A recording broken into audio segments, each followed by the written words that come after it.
History with Kinshuk platform आपके लिए पुनः लेकर आया है एग्जाम ओरिएंटेड टारगेट फैक्ट्स की सीरीज। आज के इस सेशन में हम जजिया कर पर महत्वपूर्ण चर्चा करने जा रहे हैं। मध्यकाल में गैर मुस्लिमों से धर्मनिरपेक्ष कर के रूप में जजिया कर वसूला जाता था। असल में हिंदुओं से उनकी सैनिक सेवा के बदले में वसूला जाने वाला गैर इस्लामिक लेकिन धर्मनिरपेक्ष कर जजिया कहलाता था। जजिया अदा करने वाले हिंदू जिम्मी कहलाया करते थे। भारतीय इतिहास में पहली बार जजिया कर की वसूली अरब आक्रमणकारी मोहम्मद बिन कासिम के द्वारा सिंध के एक शहर देवल में 712 ईस्वी में इसे पहली बार वसूला गया था।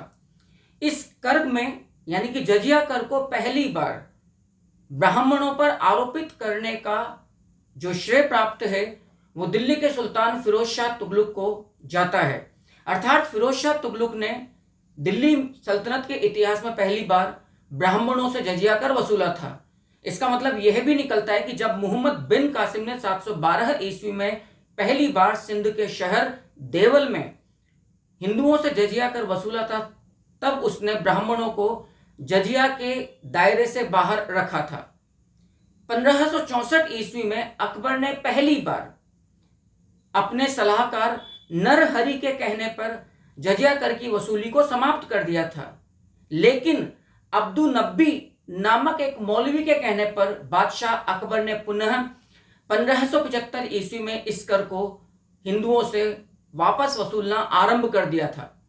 बदायूनी अपनी पुस्तक मुंतखब उत तवारीख में उल्लेख करता है कि अकबर ने 1579 एडी में 1579 ईस्वी में जजिया कर को अंतिम रूप से समाप्त कर दिया था। औरंगजेब के द्वारा 1679 ईस्वी में मारवाड़ के राजपूत राजा अजीत सिंह एवं दक्कन की मराठा रियासत तथा गोलकुंडा एवं बीजापुर की शिया मुस्लिम रियासतों के साथ चलने वाली लड़ाई में सुन्नी मुस्लिम प्रजा अर्थात सुन्नी आवाम का समर्थन पाने हेतु पुनः याद रखिएगा 1679 में जजिया कर को दोबारा लगा दिया था। यानी कि अकबर के बाद औरंगजेब ने इसको 1679 में आरोपित कर दिया था। इसके बाद उत्तर मुगल काल में मुगल बादशाह फर्रुख सियर ने 1713 ईस्वी में जजिया कर को हटा दिया था, लेकिन 1717 ईस्वी में इसने यानी कि फर्रुख सियर ने जजिया को पुनः लगा दिया था।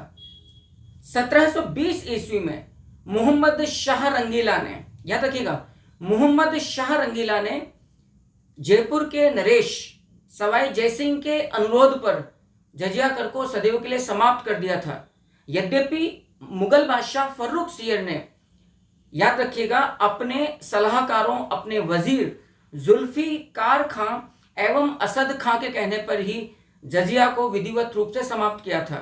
एक बात और स्पष्ट कर दूं, असद खां औरंगजेब का एक वजीर था, शिया था और संपूर्ण मुगल काल में सबसे लंबी अवधि तक वजीर रहने वाला जो व्यक्ति था वो असद खां ही था। अब मैं औरंगजेब के काल में जजिया कर पर कुछ महत्वपूर्ण बिंदुओं पर चर्चा करने जा रहा हूं जो अमूमन आपको प्राप्त नहीं होती है।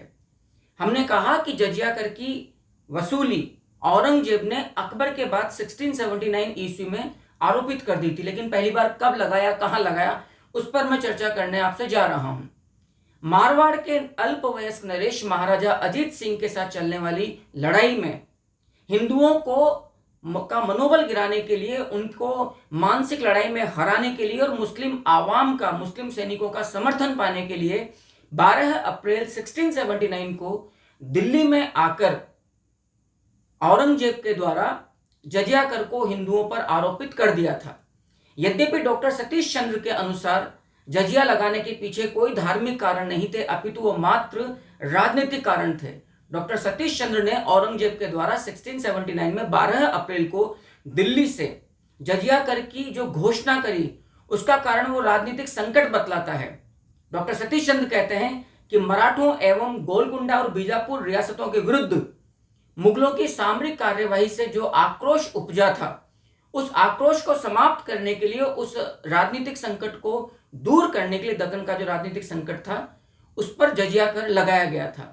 जबकि इतिहासकारों का समकालीन, औरंगजेब के समकालीन इतिहासकारों का, जिनमें खाफी खां जिसने मुंतखब उल लुबाब नामक पुस्तक लिखी है, अबुल फजल मामूरी, ईश्वरदास नागर एवं साकी मुस्ताद ने, याद रखिएगा, औरंगजेब के द्वारा जजिया कर लगाने के पीछे धार्मिक वजह बतलाई थी, धार्मिक कारण बतलाया था।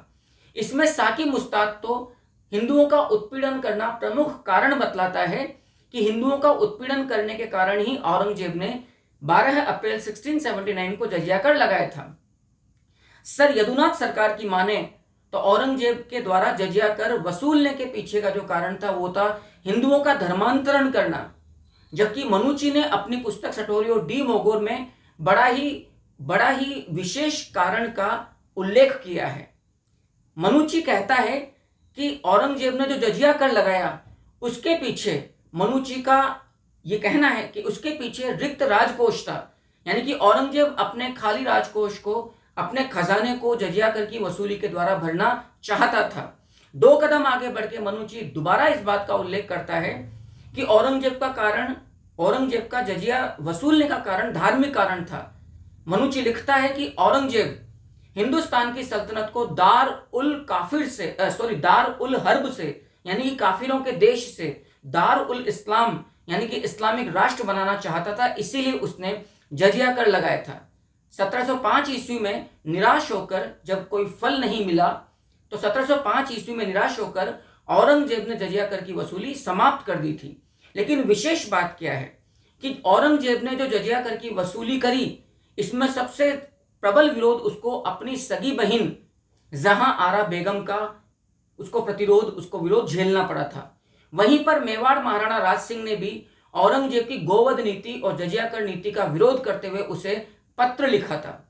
औरंगजेब ने अपने परगनों से जजिया कर की वसूली के लिए आमिल या करोड़ी, जिनकी नियुक्ति अकबर के काल में भू राजस्व वसूल करने के लिए हुई थी, करोड़ी जिनका उद्देश्य था 1 करोड़ दाम अर्थात 25,000 रुपए वसूल करना, तो औरंगजेब ने ग्रामीण क्षेत्र से हिंदुओं से जजिया कर की वसूली के लिए आमिल या करोड़ी नामक राजस्व कर्मचारियों को पहली बार मुगल काल में नियुक्त किया था। जबकि ईश्वरदास नागर का साफ कहना है कि एक वक्त ऐसा भी आया था 1688 से लेकर 89 का लगभग 1 वर्ष का दौर, जब औरंगजेब ने जजिया कर की 1 वर्ष के लिए माफी कर दी थी। हैदराबाद में 1 वर्ष के लिए इसने अकाल की भयावहता में माफी कर दी थी।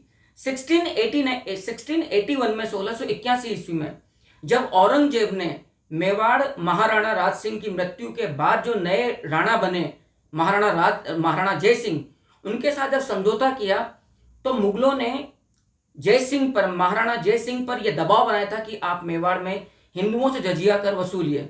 इसका घोर विरोध करते हुए मेवाड़ महाराणा जय सिंह ने जजिया कर की राशि के बदले में पुर, मांडल एवं बदनौर के 3 परगने मुगलों को सौंप दिए थे। मैं उम्मीद करता हूं कि इस सेशन में दी गई जानकारी आपके लिए काफी लाभदायक रही होगी। इसी प्रकार